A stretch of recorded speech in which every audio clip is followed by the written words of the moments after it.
চাইছে যে আমাকে হেনস্থ করলে, হামলা মামলা করলেই আমার কাছ থেকে টাকা নিতে পারবে। তো সাধারণ একটা বিষয় নিয়ে আমার পরিবারের উপরে মামলা দিছে।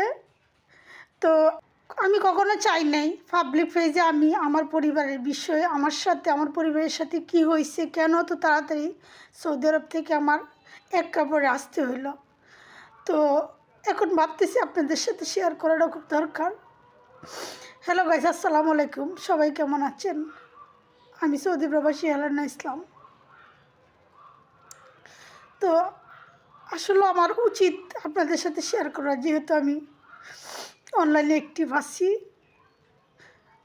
আমি সত্যি চোখ বড় পানি আর বুক বড় কষ্ট।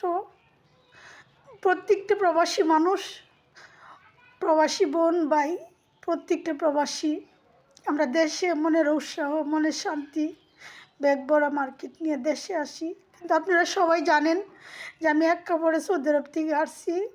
কেন আসছি আজকে এই বিষয়ে আপনাদের সাথে শেয়ার করতে চাই। আমার সবচেয়ে বড় অন্যায়, আমি একজন ফ্যামিলি আছে, ওরা ভাবছে যে আমার অনেক টাকা আছে। তো ওরা চাইছে যে আমাকে হেনস্থ করলে, হামলা মামলা করলেই আমার কাছ থেকে টাকা নিতে পারবে। তো সাধারণ একটা বিষয় নিয়ে আমার পরিবারের উপরে মামলা দিছে। তো আরেক দল আমার পরিবার নিয়ে আবার পাল্টা মামলা দিছে। ওই মামলা আমি ইচ্ছে করে উঠাইছি। আমি কইছি আমি চাই না, আমি ওই মামলার কচ্ছা এই মামলার কচ্ছা চালানোর ক্ষমতা নেই, আর আমার পরিবারও পারবে না। যেহেতু আমি ওই সময়টাতে বিদেশে ছিলাম, তো আমি মানবতার খাতিরে ওদের উপর থেকে ওই মামলাটা উঠাই নিয়েছিলাম। আর আজকে তারা আমাকে এত হেনস্থ আমার পরিবারকে করতেছে। আমার লাখ লাখ টাকা বিনাশ হয়েছে।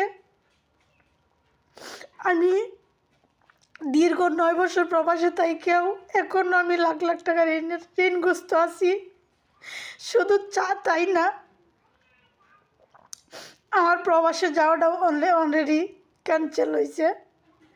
তো আমি দেশবাসীর কাছে, আমি কার কাছে বিচার চাইবো?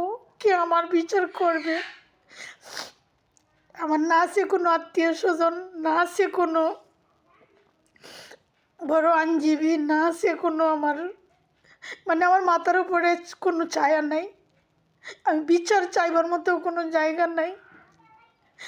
আমার এত টাকা বিনাশ করার পরেও আমি আজকে এমন অবস্থা বাংলাদেশে আছি যে কার কাছে বলবো কোনো জায়গা নেই বলার মতো। তো সত্যি কথা বলতে আমি সবসময় আল্লাহর উপর ভরসা করি। সত্যি কথা, আমি একদম চাইছিলাম না যে কোনো দিন অনলাইনে এসে আবার কোনো কান্না করি, আমি আপনাদের কাছে শেয়ার করি।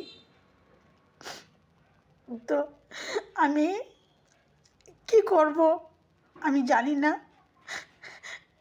শুধু সবাই একটু দোয়া করবেন, আল্লাহ যেন আমাকে এই বিপদ থেকে উদ্ধার করে। বাস এইটুকু, আর কিচ্ছু চাই না। আর সাথে থাকবেন। আমি এখন চেষ্টা করব কী জন্য আমার সাথে এগুলো হয়েছে সব কিছু আপনাদের সাথে শেয়ার করার জন্য। যদি আপনারা ভালোবেসে পাশে থাকেন, শুনতে চান, আমি অবশ্যই সব কিছু এখন পাবলিক পেজে শেয়ার করব। কারণ আমার এখন দেয়ালে পিঠ ঠেকে গেছে, আমি আর পারতেছি না।